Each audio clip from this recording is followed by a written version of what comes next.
Okay, so abuse is a story. So this this topic comes from a conversation that I've been having with some friends of mine, and I just felt to go to this angle today. Like, so sometimes in talks I speak on the human level and I talk about recognizing abuse, ironically, or recognizing like dynamics between people. But today I feel like going the opposite way and saying that abuse is a story. Who is it that's abused?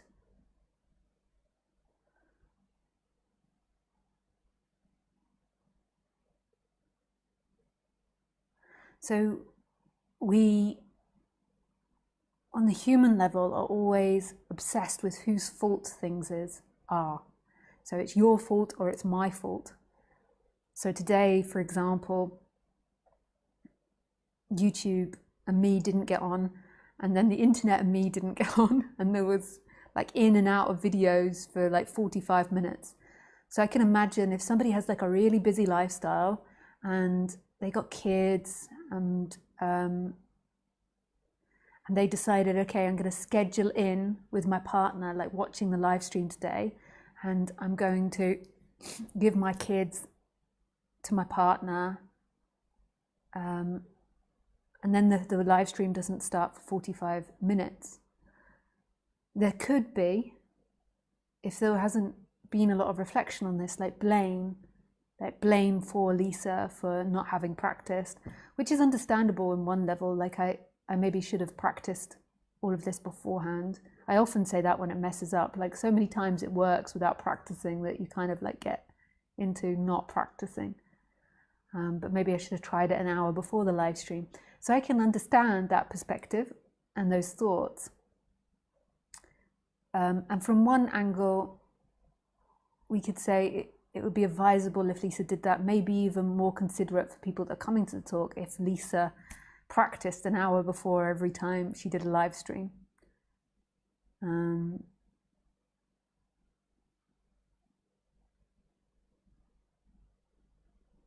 From that perspective. From my perspective, yeah, that's not such a favorable option. But I can understand that could be beneficial. So from the human level, there could be blame, and then there could be this feeling of being victimized by that she did something to me. She took away my time. I was giving my time to her to listen to her, and then she didn't show up. This is just like a really superficial problem. But if you put it into a relationship, then you can imagine like how much bigger that could be. Like they didn't think about me, or they don't love me. So this idea that the other person is at fault is only an idea. And the same with abuse. Even if we took it to rape or physical abuse, murder, stealing, theft, sexual abuse, lying, cheating, if we take it to all of those extremes, in the end, they are stories and they're not true. So the question would be, from the non-dualistic perspective, who is it that's experiencing that? Who is it that's experiencing abuse? So there is an idea that there is a you that exists separately from the other, and there is an other that exists separately from you, and both parties have free will and autonomy and can choose to do things separately from everything else, and it is their fault and it is my fault. They are guilty, I am innocent. And most of the time that's not questioned even by spiritual seekers. Like there's a lot of talk at the moment about abuse from teachers, or about abuse from men in the media, or the Me Too movement. And from one perspective, I can see the relevance of that coming into society and how that's shifting society, but it's not actually true. There is no abuser and there is no abused. There is no victim and there is no perpetrator. And that to me is fundamental to non-duality. Like the illusion that there is somebody acting independently. and that your story of abuse is a story which can help change things, or seemingly help to change things. So by us indicating that somebody's acting inappropriately, then there can be a removal of them. But the idea that there is actually somebody doing that, and there is somebody that's receiving that, isn't true. They are happening. So there is no guilty and there is no victimized. This is so painful for the person to get into, because the person really believes there is somebody that's guilty. There is somebody that's guilty. Whereas in actuality, there is nobody that's guilty. The person feels like that has safety to it. So if we are pointing our fingers at people all the time, then we can create safety for ourselves, which isn't true, because you'll then need safety in different areas. So once you've contained something which you feel is unsafe, it will then move on to a different area, because that's the nature of the mind. It's a program. So if you've got a program running that things are unsafe, then that will carry on running. You'll just put it onto something else. The true freedom is seeing beyond that. In the human world, there is freedom in recognizing your stories which are running, and that releases things. But the true freedom is seeing that there is nobody that's ever affected.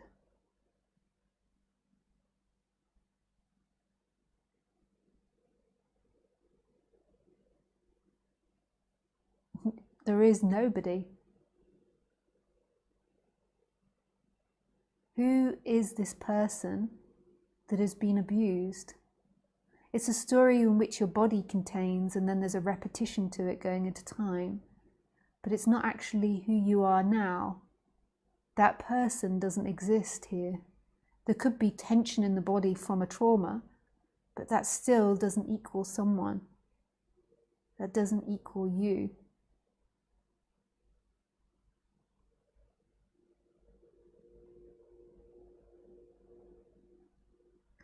So the suffering, to me, from my explanation of it, is the identification with the person. The identification that that is me, and the stories that that person tells are me. Whereas they are not you. Who you are now is this vast emptiness, which is fullness. You can call it looking if you like, but it's not looking in which you could see, because who would see it?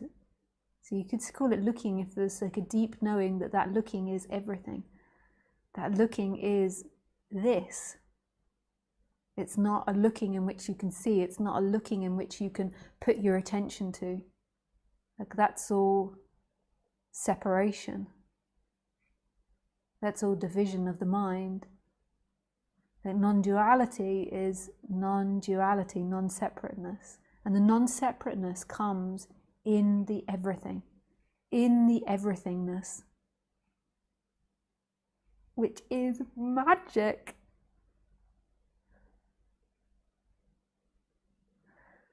This everythingness is free,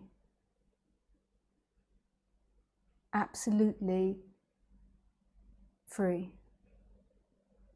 unequivocally free, without any conditions, and it is also love.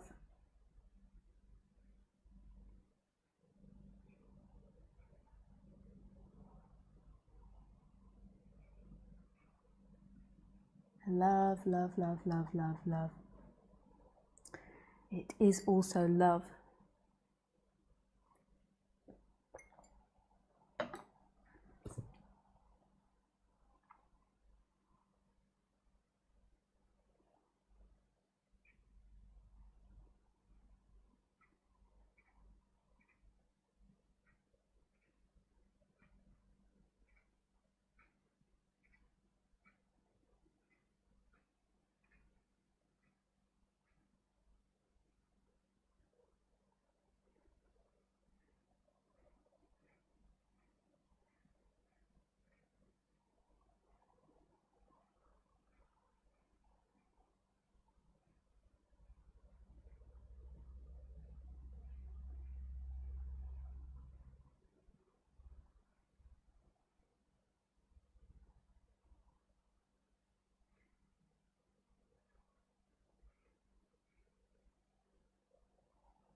But that's not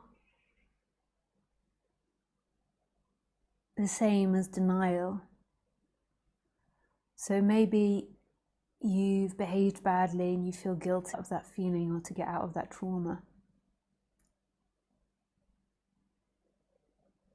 So if you're feeling vulnerable now, like, so I have been abused, like, just allow that reality to come up. It's not you, it's what the body's feeling. So maybe the body says, I have been abused, and there is like pain in the heart chakra, or pain in the throat, or pain in the solar plexus, because it feels like it's been abused. So that is true on the human level. The human feels abused, but it's not talking about denying that. So that's what's appearing in the human level, but that's not truth.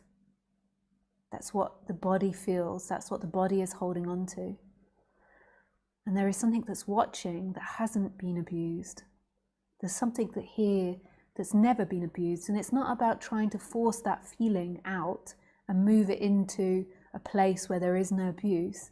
It's about holding the same together at the same time. It's like allowing the person to be fully the person without any resistance. So I feel abused.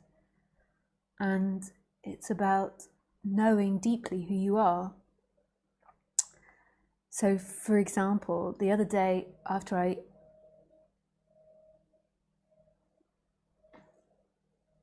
had some interactions with people that felt like they had been abused.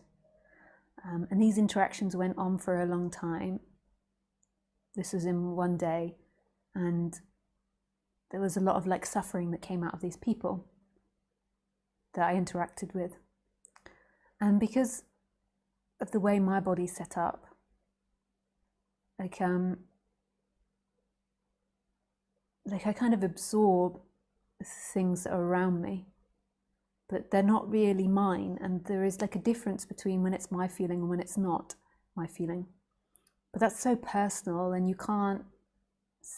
I can't say that's the same for everyone else. Like, I can also see how people would use that to deny their feelings. Like, it's other people's feelings, but this is what happens to me, and you can believe it or not believe it, but that's my current reality. So I spent a lot of time around these people, and then the next day when I woke up, so it was in the evening the night before, and then when the next day I woke up, I could feel that my body was really exhausted and there was like something not right in my body. So I did some breathing exercises to try to release the emotion, and what came up was, I feel abused. So that was the feeling that came up, like, I feel abused. And so then there was this crying of feeling abused, and then there was an expression of feeling abused to my partner. And then there was like a deep knowing simultaneously that that's not who I am and that that's not me. I feel in that instant, those stories came from other people and they were just getting acted out from my body. So sometimes I feel like when I interact with people, like we swap energies, or there's like a processing of people's energies. That's really weird. I know it sounds really weird, but I don't care anymore. Screw it. Let that be out. So it's not about denying it. So in that moment, there was like deep crying and wailing like coming out of my body saying, I feel abused. And then there was a deep knowing that that's not who I am. So you could actually speak to me on two different levels in that moment. There could be somebody acting it out as if I'd been abused. And then there was a deep knowing. So I could also switch into knowing that that wasn't me. And this is also how I deal with it in personal life. So if I say had an argument with someone and there is a feeling in my body that comes up, say of feeling hard done by, I will act that out, not necessarily with them. I might express it to them, but I will cry it and I will speak it out like they've treated me badly. It's like a vibration in the body that wants to come out. It's like pain in the throat or pain in the heart, like they're treating me badly. But then there's like this deep knowing that that's not me. There is something else that's present that's totally free and not in suffering.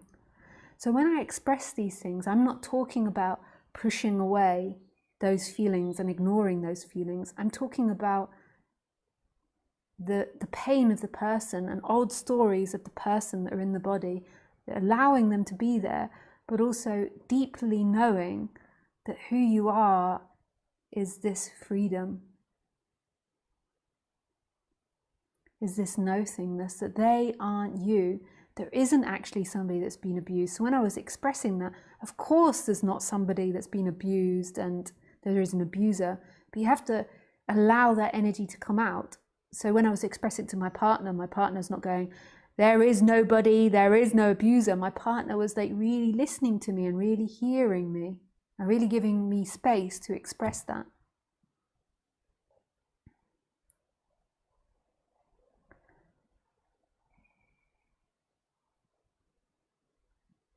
And to me, like, I am being abused is like a feeling in the body that our body has, of a vibrational body. So you've got to become aware of the body to know these vibrations in the body. And then on the mental level, there could be a story. So for me, it's not really like these story things. It's more about the bodies and the energy in the body. But like, I'm aware that there could be a story, like, not that I've been abused, but so the person wouldn't be saying that, but they would be like, this person's treated me really badly, they're a con artist, they're a thief, they're a liar, they're a cheat. So there could, in fact, on the like higher level, like be mental agonizing over the other person, or be agonizing over whose fault it was, or shame because that person did it to you, or whatever it is. But on the deeper level, like when you drop in deeper to the body, there is an energy in the body that wants to speak. And that's so impersonal. And sometimes, you know, I'm getting a bit better at knowing when it's mine and when it's other people's. And some people maybe don't pick up other people's feelings. It might be just that I'm an empath, and if you're an empath, you get that. But like, yeah,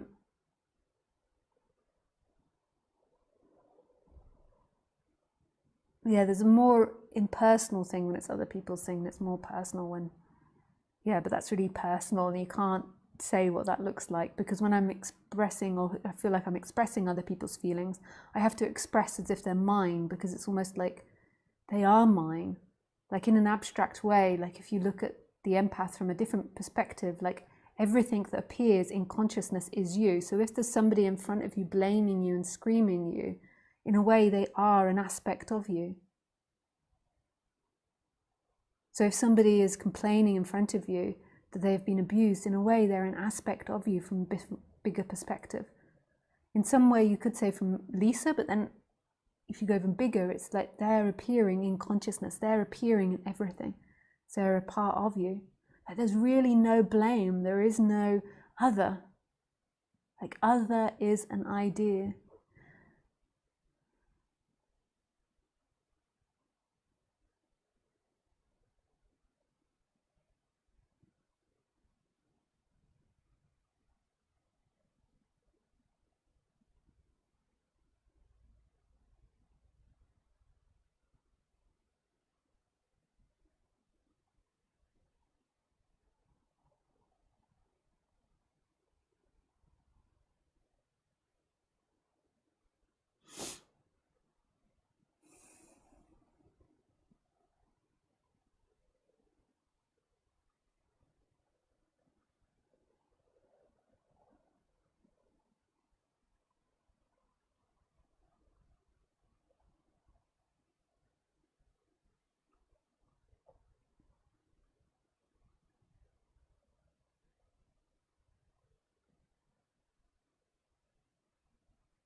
What we're often looking for on the human level is to be devoid of all these feelings in the body, to never feel that again, because we have the misassociation that freedom is the end of feelings, whereas freedom isn't the end of feelings. Freedom is this energetic shift to who you truly are. Feelings are feelings. They're something that come and go in our body, and as we get healthier on the human level, the feelings will improve. And as a society get healthier, the feelings will improve. But that's not the point to it. Looking at them can settle down the person, and that can be helpful, but that's not who you are. And that's not the end of suffering to me, in the way I speak.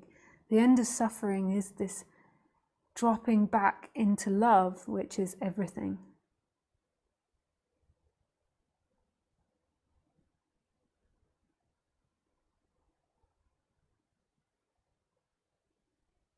Which is here, that there is nobody experiencing. Who is experiencing now? Who is experiencing?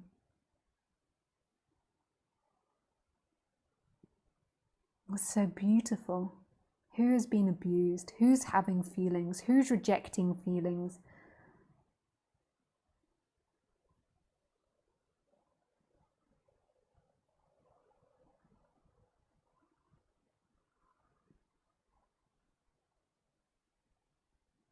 Who wants or doesn't want to be like this or to be like that?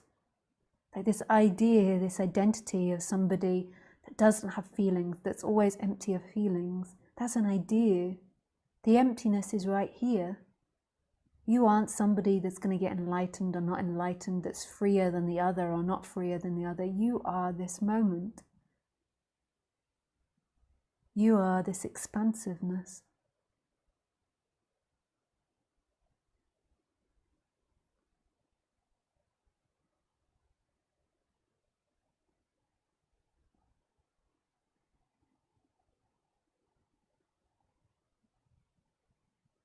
You are this awakeness. This right here. Like, who are you?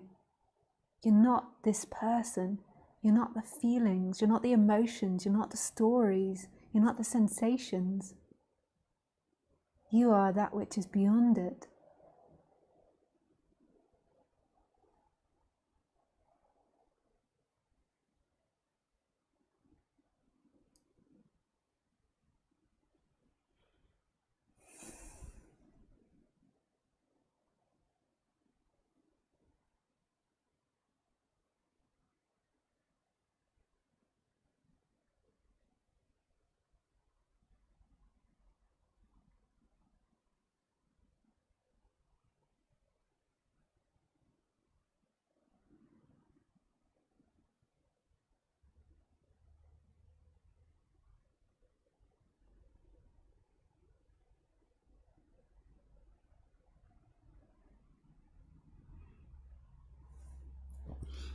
Okay, I take some questions.